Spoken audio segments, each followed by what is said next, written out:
میرا نام آسیہ ہے۔ مجھے دنیا سے گئے ہوئے آج 3 سال گزر گئے۔ آج جنت میں ہوں، سب کچھ میرے پاس ہے، لیکن جانتے ہیں میرا دل جلتا ہے، مجھے سکون نہیں آتا کہیں بھی۔ میں بہت خوش رہنے والی لڑکی تھی۔ مجھے میرے چاچا چاچی نے پالا تھا۔ ماں باپ میرے بچپن میں ہی ایک ایکسیڈنٹ میں دنیا سے چلے گئے۔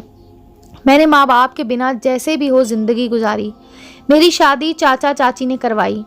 میرا شوہر اچھا تھا، بہت اچھا تھا، میرا خیال رکھتا تھا، مجھے اداس نہیں ہونے دیتا تھا۔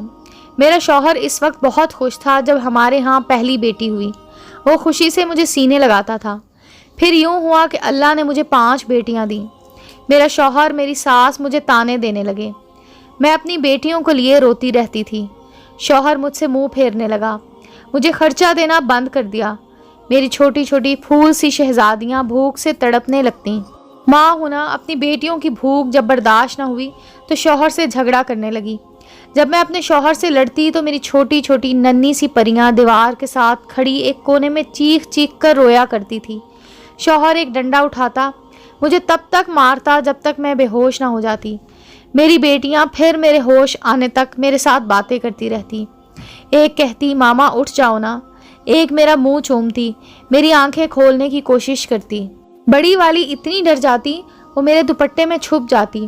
جب میں ہوش میں آتی تو مجھے کہتی ماما ہم کو کھانا نہیں کھانا، بس ہمارے پاس سو جائیں۔ اپنی بھوکی بیٹیوں کو سینے سے لگا کر لوری سناتی رہتی۔ ماں باپ تھے نہیں، میرے چاچا چاچی نے بوجھ اتارا تھا، کوئی سہارا باقی نہ تھا۔ ساس میرا کلیجہ کھانے کو دوڑتی تھی۔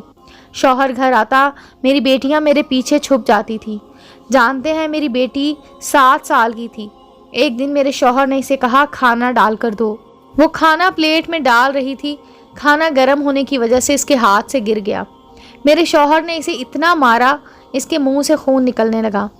کہنے کو وہ باپ ہے لیکن وہ ایک جلاد ہے۔ اسے لگتا ہے بیٹیاں بوجھ ہیں۔ میرا دل اس دن چاہا تھا بیٹیوں کو لے کر زہر کھا لوں، لیکن اپنے جسم کے ٹکڑے کو درد کیسے دے سکتی تھی۔ میں پڑوسیوں سے مانگ کر، لوگوں سے چوری مانگ کر بیٹیوں کا پیٹ بھرتی تھی۔ عید شب رات پہ میں ان کو کہیں نہ کہیں سے کپڑے لا کر دے دیتی تھی۔ ان کی مسکراہٹ میری زندگی تھی۔ میری بیٹیاں میری جان ہیں۔ پھر ایک دن یوں ہوا، میرے شوہر نے دوسری شادی کر لی۔ میں بہت روئی تھی، میری جان نکل گئی تھی۔ وہ دلہن گھر لے آیا۔ کچھ دن گزرے، رات کے وقت میری ایک بیٹی بہت بیمار ہو گئی۔ میں اس کے کمرے کا دروازہ کھٹکھٹاتی رہی، وہ نہ اٹھا۔ میں نے چلانا شروع کر دیا۔ محلے والے اکٹھے ہو گئے، وہ میری بیٹی کو ہسپتال لے گئے۔ صبح میرا شوہر ڈنڈا لیے میرے پاس آیا، مجھے گالیاں دینے لگا، مجھے بالوں سے پکڑا، گھسیٹتے ہوئے ہال میں لے آیا۔ میری بیٹیاں رونے لگیں۔ میری بیٹی بیمار پڑی تھی چارپائی پہ۔ شوہر گالی دیتے ہوئے کہنے لگا تم نے رات کو کیا تماشا کیا تھا، محلہ اکٹھا کر لیا تھا، میری خوشی دیکھی نہیں جاتی تم سے۔ اس نے مجھے مارنا شروع کیا، مجھے مارتا رہا، میں چلاتی رہی۔ میری بیٹی بخار میں چارپائی پہ تڑپ رہی تھی۔ میں کونے میں کھڑی بیٹیوں کو دیکھا، اتنے میں ایک زوردار ڈنڈا میرے دماغ میں لگا۔ میرا جسم سن ہونے لگا، میں کانپنے لگی۔ میری بیٹیاں میرے سامنے سے اوجھل ہونے لگیں۔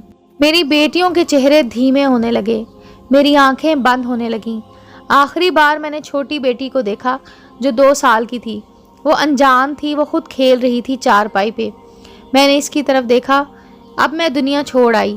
میری بیٹیاں میری لاش کے پاس کھڑی مجھ سے باتیں کرنے لگی۔ بڑی بیٹی نے میرا خون صاف کیا، چھوٹی میرا منہ چوم رہی تھی، ایک نے میری آنکھ سے بہنے والا آنسو صاف کیا۔ میں آسمان کی طرف سفر کرتے ہوئے سب دیکھ رہی تھی۔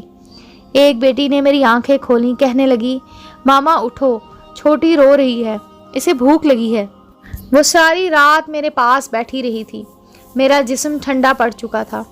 بڑی بیٹی نے چھوٹی بہنوں کو اپنے پاس بٹھایا، کہنے لگی ماما سو گئی ہیں، ماما کے ساتھ لیٹ جاؤ۔ میری بیٹیاں میری لاش کے ساتھ سو گئیں۔ بیمار بیٹی دوائی لے کر آئی، میرے پاس بیٹھ گئی۔ ماما دوائی کھا لی میں نے، خود کڑوی بھی نہیں لگی۔ صبح ہوئی، میری لاش کو چارپائی پہ رکھا گیا۔ رونا شروع ہوا، ماتم کا تماشا کرنے لگے۔ میرے چاچا چاچی کپڑے پھاڑ کر رونے لگے۔ سب باتیں کر رہے تھے کیسے مری، کسی نے کوئی تحقیق نہ کی۔ میری بیٹیاں بال بکھرے میری میت کے پاس کھڑی تھیں، ان کو تو پتہ بھی نہیں تھا ان کی ماں کو کیا ہوا۔ ایک نے میرا منہ چوما، کہنے لگی